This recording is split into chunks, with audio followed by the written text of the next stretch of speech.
Osíris, qual foi a luta mais difícil que você arbitrou dentro do MMA? Cara, as perguntas são maravilhosas. Eu tenho sempre que marcar isso. Com certeza, obrigado. Olha o seguinte, existe uma... O que faz uma luta ser difícil? Responde aí, Dudu. Faz uma luta ser difícil? Boa pergunta. Pode ser que ele não consiga responder, mas também não tem a bagagem que eu tenho, mas eu vou dar cola. Por exemplo, uma luta muito rápida é ruim para um árbitro de MMA? Não. Sem dúvida que é. Por quê? Porque os atletas não são atletas, são super-homens. Eles se mexem numa velocidade de golpeio que muitas vezes você nem vê. Então, uma luta muito rápida é uma luta difícil de acompanhar. Tá entendendo o raciocínio? Entendi. Tu vai ficar bom nisso. Outra coisa, uma luta que as pessoas têm pouco conhecimento de regra. É uma luta difícil ou não difícil de arbitrar? Difícil. Difícil. Imagina o cara que vai jogar futebol no Maracanã e não sabe regra de futebol. Pô, ser árbitro com esse cara, ele vai bater lateral levantando. Nem o Carson Gracie. Nem o Cássio já foi. Já foi árbitro da foi Federação dos Estados Unidos. Para quem não sabe, o mestre Carson Gracie foi árbitro da Federação. Sim, o Cássio era eclético. Mas aí você raciocina o seguinte, o que é uma luta difícil? Quando o atleta se move com extrema velocidade e agilidade, quando o potencial ofensivo dele é muito grande, resumindo, ele é um nocauteador nato, né? E quando ele entende pouco de regra. O que vai ser isso? Uma porrada, uma complicação para o árbitro. Aonde você vê isso? Em eventos pequenos. Por exemplo, quando os caras falam assim, você vai arbitrar, por exemplo, que é um sonho, eu já fiz uma luta dessa, mas para todo árbitro é um sonho, arbitrar uma luta principal do UFC.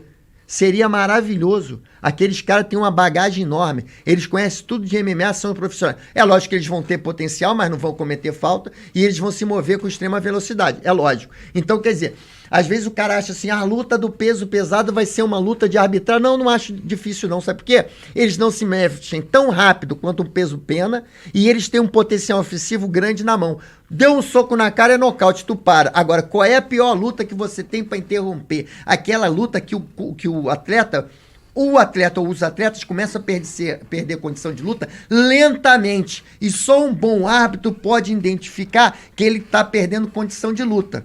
Vocês entenderam? Esse é fundamental. Porque, por exemplo, qual é a função do bom árbitro?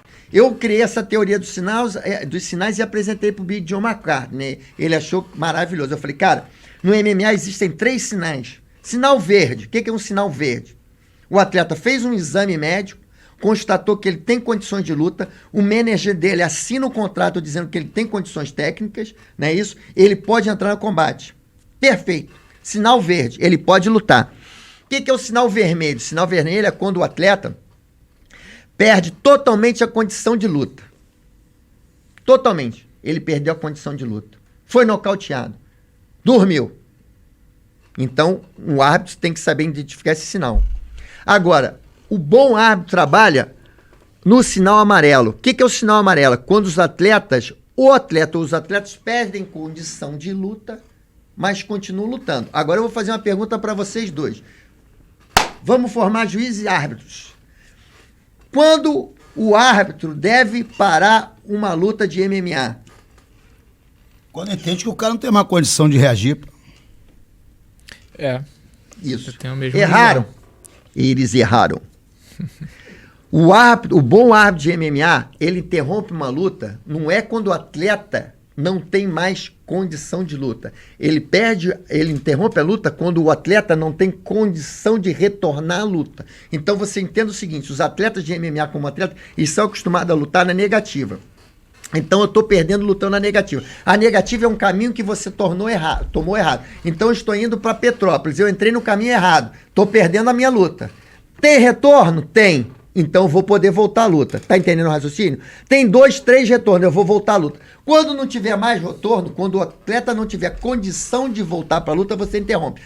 Não é que ele tenha perdido condição de luta. Eu já vi árbitro interromper uma luta, o manager do cara, o head coach dele, perguntou assim, por que tu parou? Porque o meu atleta perdeu condição de luta. Esse coach é muito famoso, não vou dizer o nome dele aqui, raciocínio maravilhoso, não. Ele vira pro cara na maior serenidade, cara. Nossa, como eu respeito esse cara, eu vou dizer o nome dele aqui não. Todo atleta perde condição de luta. Uns perdem durante 5 rounds, como foi o caso do Anderson, com o Chael Sonnen, e ganha faltando 20 segundos. Quer dizer, ele perdeu condição de luta durante 5 rounds, só que havia a possibilidade dele voltar e voltou.